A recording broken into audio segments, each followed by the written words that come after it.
Ousseynou Cissé, directeur de la statistique et de la documentation de l'autorité de régulation de la commande publique, encadreur de M. Djili Fall dans le cadre du mémoire donc relatif au master en management et régulation de la commande publique. Donc le thème du master, c'est les audits de passation, la revue de la conformité de la passation des marchés au niveau de Sénélec pour les gestions allant de 2015 à 2020. Évidemment, ce sujet est d'un intérêt majeur pour nous, acteurs de la commande publique, parce que la problématique des audits intéresse tous les acteurs, comme vous le savez, tous les acteurs qui sont préoccupés par les questions de transparence. Et la mission d'audit fait partie des missions de l'ARMP. C'est un exercice annuel que l'ARMP réalise en s'appuyant sur des cabinets indépendants.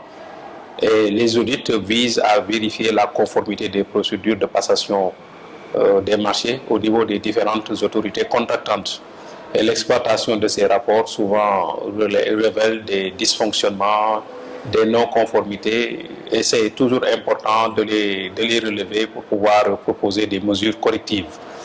Donc c'est pourquoi un sujet portant sur les audits nous intéresse à plusieurs égards. Pour les marchés publics, puisque ici dans le cadre du mémoire, l'exemple concerne Sénélec, qui a été considéré comme en 2018 comme le plus gros acheteur public, avec presque plus du quart du budget dédié aux autorités contractantes. Donc les informations qui concernent Sénélec sont quand même d'une importance, d'une pertinence capitale, parce que ça donne une tendance globale.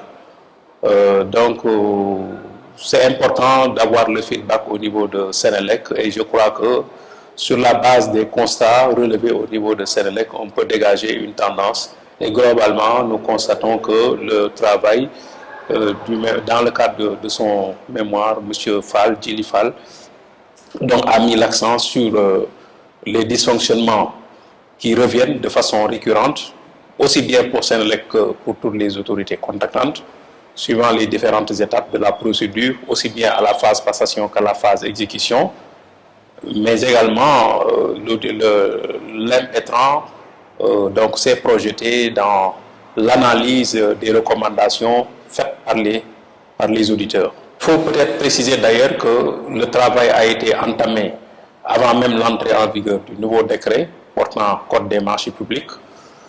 Certaines recommandations d'ailleurs sont d'ores et déjà intégrées dans le nouveau code. À titre d'exemple, en ce qui concerne les questions de célérité, la problématique des pièces administratives peut-être trouve une solution. L'inquiétude qui a été exprimée à travers l'ancien décret qui dérogeait pour certaines acquisitions dans le cadre des produits pétroliers, je crois que maintenant le nouveau code des marchés publics a apporté les corrections idoines, et je crois que maintenant les perspectives, ça permettra peut-être de voir les autres recommandations pour prendre en charge la célérité.